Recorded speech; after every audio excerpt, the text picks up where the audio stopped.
మిత్రమా, కామాలను జయించినప్పుడే కామధేనువు నీ సొంతం. చింతలను జయించినప్పుడే చింతామణి నీ సొంతం. వికల్పాలను త్యజించినప్పుడే నిర్వికల్ప నిష్ట, అదే కల్పవృక్ష ప్రాప్తి. కనుక పవిత్ర భావనే కోహినూరు వజ్రం. వజ్రం ఇక్కడే ఉంటుంది. పవిత్ర భావన నీ తోడు నీడై అక్షయ పాత్రగా నిన్ను సకల సంపదలతో పరవశింపజేస్తుంది. కనుక రాముడు మానవతా ప్రేమమూర్తి. రామ చరిత్ర సమస్త మానవ కోటికి అత్యవసరం. రామ విగ్రహం పూజించడం మంచిదే, కానీ రాముని యొక్క ఆదర్శాలను పాటించడం పరమానందం. ఎందుకంటే ఒకటే మాట, ఒకటే బాణం, ఒకటే భామ.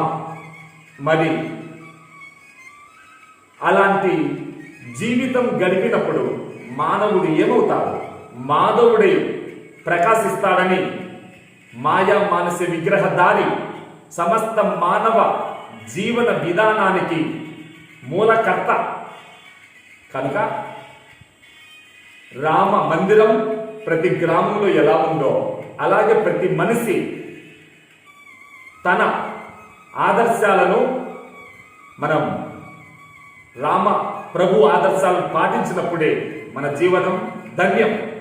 స్మర్తవ్యం, కర్తవ్యం, ఇవి రెండు హనుమంతుని యొక్క రథానికి రెండు చక్రాలు.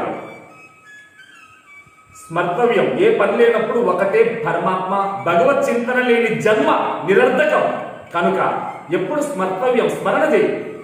పని ఉన్నప్పుడు కర్తవ్య నిష్ఠతో ఉండు. అదే నీ మనస్థితి సమస్థితిలో ఉండాలంటే గ్రహస్థితులు ఎలాగున్నా, పరిస్థితులు ఎలాగున్నా, నీ మనస్థితి నీ కంట్రోల్లో ఉంటే